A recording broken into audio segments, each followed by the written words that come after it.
Makna asali yang terkait dengan nubuatan Hosea tentang pengharapan mengungkapkan banyak wawasan yang mendalam tentang respon Allah yang penuh rahmat dan respon yang dituntut dari Israel dan Yehuda. Nah, marilah kita membahas penerapan bagian ini di zaman sekarang. Bagaimana seharusnya pewahyuan Hosea dalam bagian ini berdampak pada kita hari ini? Dalam bagian ketiga kitabnya, Hosea meyakinkan para pemimpin Yehuda bahwa Allah masih mengasihi mempelai wanitanya dan satu hari kelak akan memulihkan umat kesayangannya. Dan demikian pula sebagai pengikut Kristus dewasa ini, kita boleh yakin bahwa Allah terus mengasihi mempelai Kristus. Namun, sebagaimana Hosea menunjukkan perlunya Israel dan Yehuda menanggapi Allah dengan sepatutnya, jika kita berharap dapat mengambil bagian dalam berkat-berkat hari akhir ketika Kristus datang kembali, kita pun harus memperhatikan bagaimana kita menanggapi kasih Allah.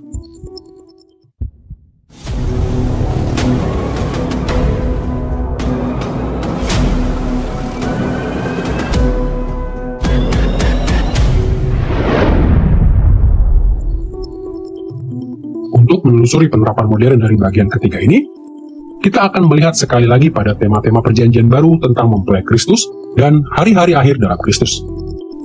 Marilah kita melihat lebih dahulu bagaimana pewahyuan terakhir Hosea berlaku bagi kita sebagai mempelai Kristus.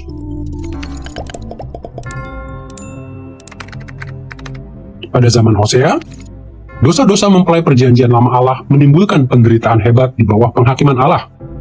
Israel Utara telah dikirim ke pembuangan melalui serangan Asyur.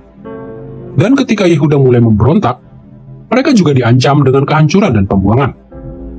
Namun terlepas dari keadaan yang mengecewakan dan bahkan mengerikan ini, Hosea mengajak setiap orang di gereja yang kelihatan dan yang tidak kelihatan untuk mencari pengampunan melalui pertobatan dan iman.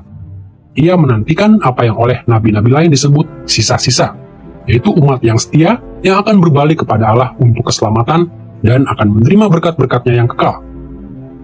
Demikian pula, sampai Kristus datang kembali dalam kemuliaan, mempelai Kristus akan tetap jauh dari sempurna. Dan pada waktu-waktu yang berbeda dan dengan cara-cara yang berbeda, Allah telah menjatuhkan hukuman ke atas umat perjanjian baru. Sementara gereja berdiri teguh di beberapa bagian dunia, di tempat-tempat lain di mana gereja dahulu kuat, sekarang hampir tidak ada lagi karena Allah telah menjatuhkan hukumannya. Namun seperti Hosea, kita boleh yakin bahwa sekalipun kondisi gereja seolah-olah tak dapat diharapkan, Allah tidak akan meninggalkan mempelainya dan mencari umat lain. Allah memanggil setiap pria, wanita, dan anak-anak yang berada di gereja yang kelihatan dan yang tidak kelihatan untuk mencari pengampunan melalui pertobatan dan iman. Dia memanggil kita untuk menjadi sisa-sisa dari kaum beriman yang akan menerima penebusan penuh dan berkat-berkat kekal ketika Kristus datang kembali.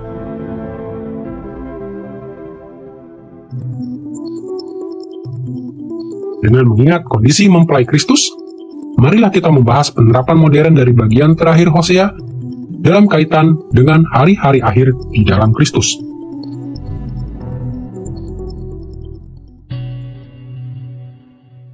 Seperti telah kita pelajari sebelumnya, penggenapan Kristus dari hari-hari akhir terjadi sepanjang zaman perjanjian baru. Penggenapan ini dimulai dengan inaugurasi kerajaannya, semakin meningkat selama kelanjutan kerajaannya sepanjang sejarah gereja, dan akan selesai ketika Kristus datang kembali pada saat penyempurnaan kerajaannya. Jadi, seperti telah kita lakukan dengan bagian-bagian lain dari kitab Hosea, kita akan meneliti nubuat-nubuatnya tentang pengungkapan pengharapan Allah dengan mengingat ketiga tahap ini. Pertama, perjanjian baru menyatakan dengan jelas bahwa pengharapan yang Hosea tawarkan kepada Israel dan Yehuda mulai digenapi selama inaugurasi kerajaan Kristus. Kedatangan Yesus yang pertama menunjukkan bahwa Allah tidak meninggalkan mempelainya sepenuhnya. Justru di dalam Kristus, Allah menunjukkan perkenan dan kesabaran terhadap umatnya dengan mulai menggenapi nubuat-nubuat pengharapan Hosea tentang hari-hari akhir. Tetapi selama inaugurasi kerajaan Kristus, Allah masih menuntut respon manusia yaitu pertobatan dan iman. Jadi seperti dalam kitab Hosea, Injil Yesus memadukan belas kasihan Allah dengan respon manusia. Dalam Matius pasal 2 ayat 15, kita dapat melihat perpaduan dari anugerah dan pertobatan. Matius menulis, "Hal itu terjadi supaya genaplah yang difirmankan Tuhan oleh Nabi. Dari Mesir kupanggil anakku." Hal itu merujuk pada pelarian Yusuf, Maria, dan Yesus ke Mesir dan kembalinya mereka dengan selamat. Matius mengutip dari Hosea pasal 11 ayat 1, di mana Allah menunjukkan belas kasihan yang besar ketika Allah memanggil bangsa Israel keluar dari Mesir. Dan Matius menyatakan bahwa nubuat ini digenapi selama inaugurasi kerajaan Kristus, ketika Kristus kembali dari Mesir setelah kematian Herodes. Nah, di sini kita harus berhati-hati. Matius tahu bahwa Hosea tidak merujuk langsung kepada Yesus.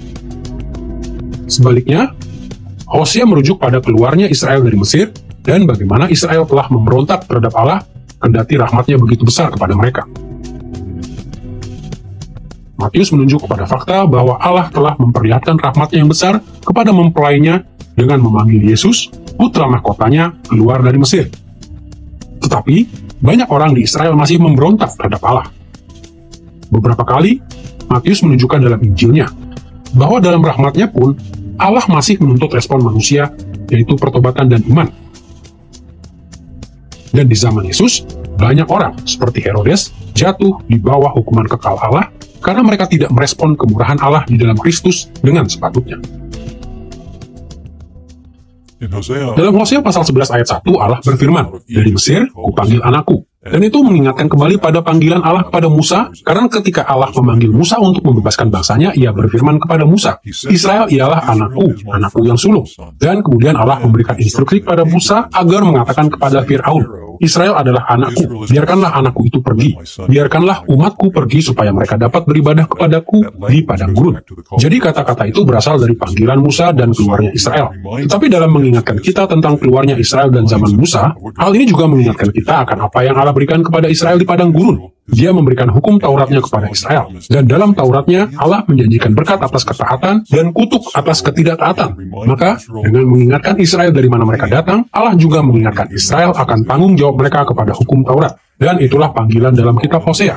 Umat itu tidak setia. Mereka telah memilih ketidaktaatan dan memilih kutuk ketimbang ketaatan dan berkat. Jika kita membawanya ke zaman perjanjian baru, sangat menarik bahwa di dalam perjanjian baru, Matius mengutip perkataan itu dari Hosea. Ia merujuk kepada Yesus Kristus, karena Yusuf dan Maria dan Yesus harus melarikan diri ke Mesir dan kemudian keluar dari Mesir.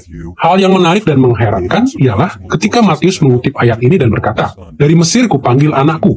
Ia mengenali Yesus sebagai Israel baru. Yesus adalah Israel sejati. Yesus adalah Israel yang taat, dan Yesus mengulang peristiwa Eksodus, keluar dari Mesir. Namun, ia melakukannya dengan benar. Kali ini, ia melakukannya dengan taat. Jadi, Israel yang sebenarnya akhirnya taat. Kedua, sepanjang kelanjutan kerajaan Kristus, gereja harus menerapkan pewahyuan bagian ketiga Hosea pada keadaan kita saat ini. Ketika gereja tersebar semakin jauh ke seluruh dunia, anugerah Allah di dalam Kristus menjangkau semakin banyak orang, baik orang Yahudi maupun non-Yahudi. Dan terlepas dari ketidaksempurnaan kita, Allah tetap menyayangi dan berbelas kasihan pada mempelainya, yaitu gereja. Jadi pengharapan kita untuk menerima berkat harus selalu berakar pada respon anugerah Allah atas kegagalan-kegagalan kita. Meskipun demikian, Hosea bersikeras bahwa pengharapan atas berkat-berkat hari akhir juga bergantung pada respon manusia yang sepatutnya terhadap anugerah Allah. Dan dengan cara yang sama, berkat-berkat Allah di dalam Kristus datang kepada mereka yang berbalik dari dosa mereka dan berseru kepada Allah untuk keselamatan. Karena itulah, pertobatan adalah dimensi yang sangat vital dari kehidupan sehari-hari semua orang yang mengaku sebagai pengikut Kristus hari ini. Ketiga, nubuat-nubuat Hosea tentang pengungkapan pengharapan Allah akhirnya digenapi dalam penyempurnaan kerajaan Kristus. Hosea menawarkan kepada Israel dan Yehuda pengharapan akan berkat di hari-hari akhir bagi mereka yang mau bertobat. Dan perjanjian baru menawarkan kepada mempelai Kristus hari ini pengharapan untuk kemuliaan hari-hari akhir. Karena kasih Allah bagi kita, satu hari kelak Ia akan sepenuhnya menyucikan dari dosa semua orang yang memiliki iman yang menyelamatkan. Dan Allah akan membebaskan mereka dari segala penghakiman, sementara Ia membawa mereka masuk ke dalam berkat-berkat ciptaan baru. Dalam 1 Korintus pasal 15 ayat 54-55, Rasul Paulus merujuk pada penyempurnaan hari-hari akhir dengan cara ini. Dan sesudah yang dapat binasa ini mengenakan yang tidak dapat binasa, dan yang dapat mati ini mengenakan yang tidak dapat mati, maka akan genaplah firman Tuhan yang tertulis. Hai maut, di manakah kemenanganmu? Hai maut, di manakah sengatmu? Di sini Rasul Paulus menyanjung keajaiban kedatangan Kristus kembali dengan merujuk pada Hosea pasal 13 ayat 14. Di sana Allah mengejek kuasa maut, sekalipun terjadi penghakiman berupa penghancuran dan pembuangan yang menimpa Israel. Pengharapan tidak hilang. Kutuk maut tidak lagi berdampak atas Israel, karena pada hari-hari akhir Allah akan menebus mereka dan menyatukan mereka kembali dengan Yehuda di bawah pemerintahan dinasti Daud. Sebagai orang-orang Kristen, kita tahu bahwa pengharapan ini suatu hari akan digenapi di dalam Kristus, anak Daud yang agung, terlepas dari kegagalan-kegagalan dan kesulitan-kesulitan yang masih kita hadapi di zaman kita. Dengan penuh harap kita menantikan kedatangan Kristus kembali. Pada hari itu, semua orang yang menaruh pengharapan mereka dalam anugerah Allah di dalam Kristus, dan semua orang yang telah bertobat dari dosa-dosa mereka, akan menerima berkat-berkat penuh dari hari-hari akhir. Kita akan bergabung dengan Hosea dalam mengejek kuasa maut dan kubur, ketika roh yang sama yang telah membangkitkan Yesus dari antara orang mati, membangkitkan kita ke dalam kehidupan kekal.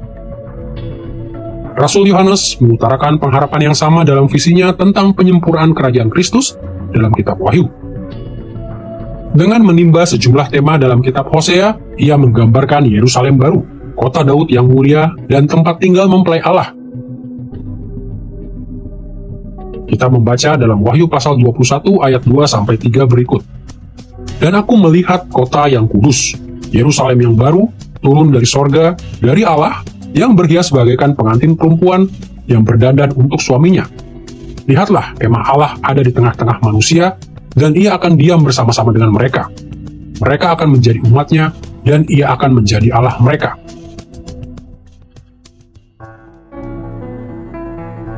Dalam pelajaran tentang pewahyuan Hosea bagi orang bijak ini, kita telah membicarakan bagaimana Hosea mengungkapkan penghakiman dan pengharapan Allah bagi umat Allah dan berkat-berkat yang akan datang di hari-hari akhir melalui Yehuda.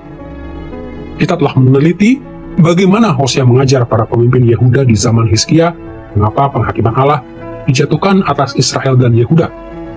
Dan kita telah menelusuri pengungkapan pengharapan akan berkat-berkat yang akan datang kepada umat Allah di hari-hari akhir oleh anugerah Allah dan oleh respon umatnya terhadap anugerah itu.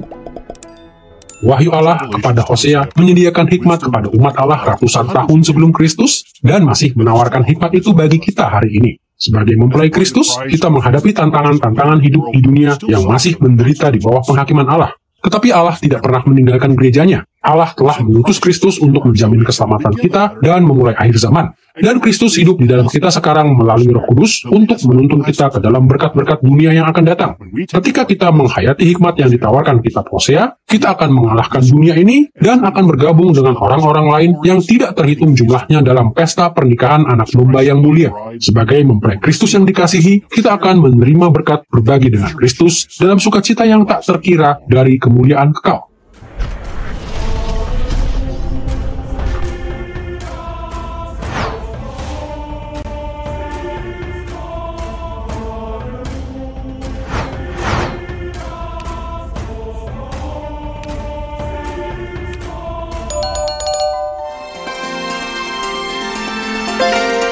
I believe in God the Father Almighty, maker of heaven and earth. I believe in Jesus Christ, His only Son, our Lord, who was conceived by the Holy Spirit and born of the Virgin Mary. He suffered under Pontius Pilate, was crucified, died, and was buried. He descended into hell. The third day he rose again from the dead. He ascended into heaven and is seated at the right hand of God the Father Almighty. From there he will come to judge the living and the dead. I believe in the Holy Spirit, the Holy Catholic Church, the communion of saints, the forgiveness of sins, the resurrection of the body, and the life everlasting. Amen.